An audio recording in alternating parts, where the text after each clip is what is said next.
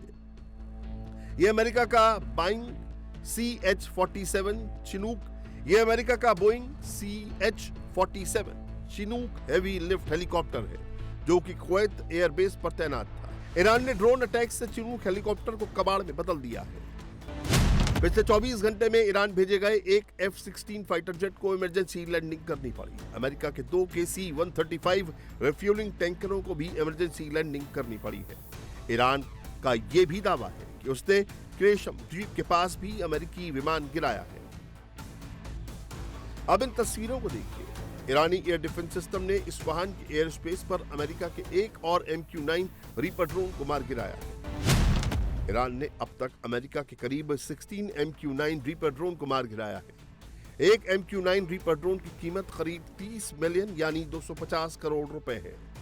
Iran ने Persian gulf में भी अमेरिकी ड्रोन को मार गिराने में कामयाबी हासिल की है। ये अमेरिका का लूकस ड्रोन है, जो कि ईरान के शाहिद 136 की कॉपी है।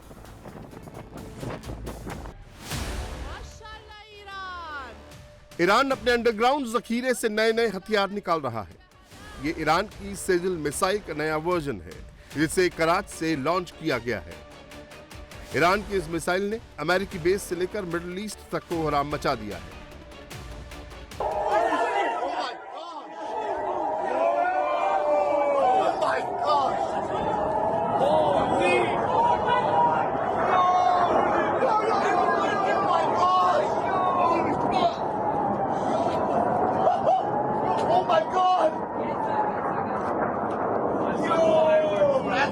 Oh my God.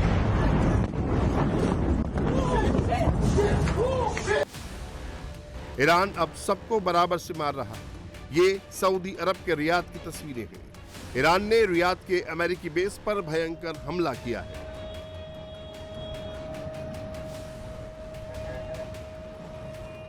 रियाद में अमेरिकी दूतावास पर भी अटैक करके उससे बहुत ज्यादा नुकसान पहुंचाया है। यही कुछ हाल बहरीन का भी है। बहरीन के अमेरिकी बेस पर भी ईरान नॉनस्टॉप बारूद बरसा रहा है।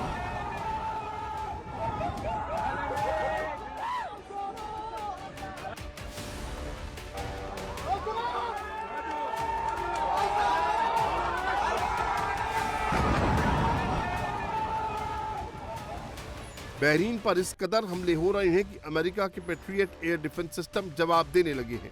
ये missile patriot air defence system की है, जो फेल होकर बहरीन के रिहायशी इलाके में गिरी और भयंकर तबाही मची।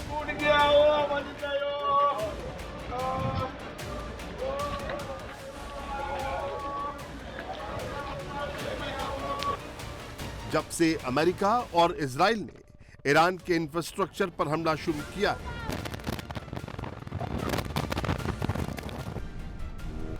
तब से ईरान के हमले मिडिल ईस्ट में और भी घातक हो गए हैं। कुवैत का अहमदी पोर्ट है, जिसे ईरान ने ड्रोन अटैक से धुआं कर दिया है।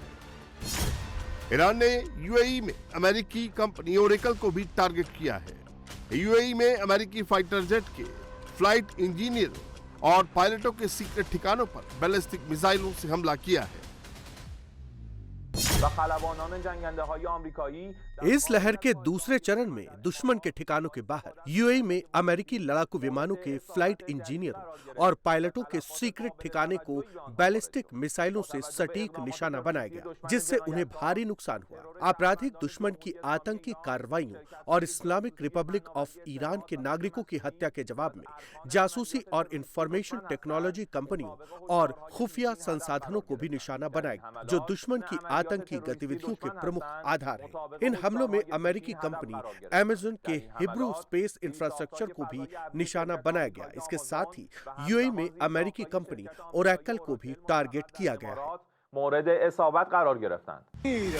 ये तस्वीर इराक के एरबिल की है। एरबिल के अमेरिकी बेस पर ईरान ने एक बार फिर ड्रोन से हमला किया है।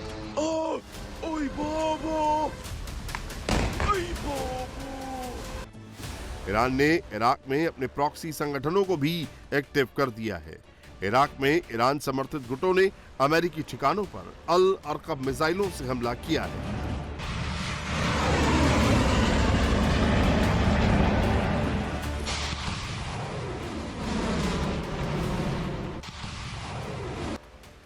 जॉर्डन के अमेरिकी बेस पर भी ईरान ने ड्रोन अटैक किया है। हालांकि अमेरिका दावा कर रहा है कि ईरान की मिसाइल और ड्रोन ताकत धीरे धीरे कम हो रही है। ईरान ने पहले हफ्ते जहां 795 मिसाइलें दागी, तो वहीं 5वें हफ्ते तक उसकी मिसाइल पावर घटकर 212 हो गई, जबकि पहले ईरान ने 1228 ड्रोन दागे, लेकिन 5वें हफ्ते तक उसकी ड्रोन दागने की कैपेसिटी 332 हो गई। लेकिन जानकार कह रहे हैं कि ईरान की फायर पावर कम नहीं हुई है, बल्कि उसने स्ट्रेटजी बदली है। ईरान अब क्वांटिटी पर नहीं बल्कि प्रिसीजन पर फोकस कर रहा है। ईरान एक साथ मिडिल ईस्ट और इजराइल हर तरफ हमले कर रहा है।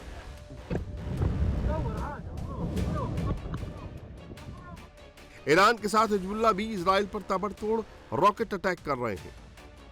ईरान और उसके प्रॉक्सी संगठनों के अटैक से इजराइल में भयंकर तबाही मच रही है।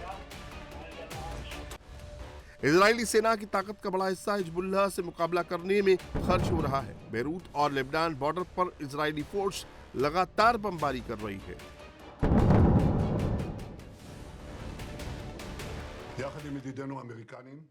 अपने अमेरिकी दोस्तों के साथ मिलकर हम ईरान के आतंकवादी शासन को लगातार कुचल रहे हैं। हम कमांडरों को खत्म कर रहे हैं, पुलों पर बमबारी कर रहे हैं और बुनियादी ढांचे को निशाना बना रहे हैं। हाल के दिनों में एयरफोर्स ने ईरान की स्टील प्रोडक्शन क्षमता का 70% नष्ट कर दिया है। ये एक बड़ी कामयाबी है, जिससे रेवोल्यूशनरी गार्ड्स के आर्थिक संसाधन और हथियार बनाने की क्षमता दोनों कमजोर हो गई है।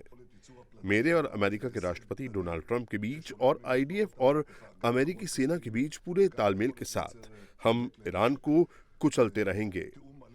ये शासन पहले से कहीं ज्यादा कमजोर है और इजराइल पहले से कहीं ज्यादा मजबूत है। कुल मिलाकर ईरान ने अमेरिका के खिलाफ भयंकर चक्रव्यूह रच दिया है। ट्रंप को युद्ध से निकलने का रास्ता नहीं मिल रहा है।